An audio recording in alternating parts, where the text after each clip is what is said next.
Hi, I'm Mike Kellams. I'm joined as always by Chris Kuc, who is in Minneapolis for Game 4 of the Hawks and Wild playoff series. Chris, if we can, could you talk a little about how the Hawks talk to each other when they're facing adversity, as they might be tonight on the road after losing Game 3?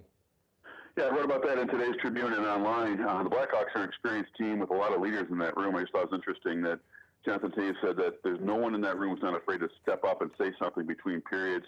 And what's interesting is Joe Quenneville is not part of that. He's, obviously has his say at times, but he's in his office between periods. And when things are going down between the second and third and they need to fire each other up, each player is allowed to say whatever they want. And it was very interesting to find out that Brent Seabrook's one of the most talkative guys. Jonathan Toews, obviously, with wearing the C, is a big guy who goes in there and talks. But all those guys feel very comfortable, and I think that's just a byproduct of having won 2 Stanley Cups together and really being one of the top teams. And I think it really helps them play solid hockey when you come out in the third period.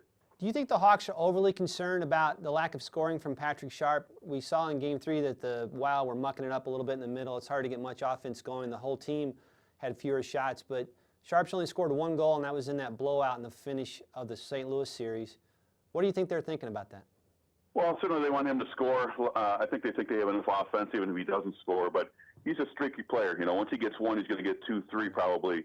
So I think he's confident he can get back on the board. The Blackhawks are confident. You know, he's playing well away from the goal as well. He's playing well 200 feet. He's a good two-way player, but yeah, he's one of those guys who's going to need to ramp up the offense. He's got to be the guy who finds his shot. And Minnesota's been very good at denying shots, getting in the shooting lanes, and Patrick Sharp's been affected by that maybe more than anybody in the team. Yeah. You know, Chris, you've been on this beat for a long time. You came on when Jonathan Toews was drafted. So you've seen the rise of this franchise from near obscurity to perhaps maybe the second most popular team in town, maybe right now the most popular team in town, even with the Bears draft pick coming to town today. Are you surprised to see how far that they've come so fast? 2 Stanley Cups can certainly help that, but it seems like everywhere you go, there's a Hawks fan.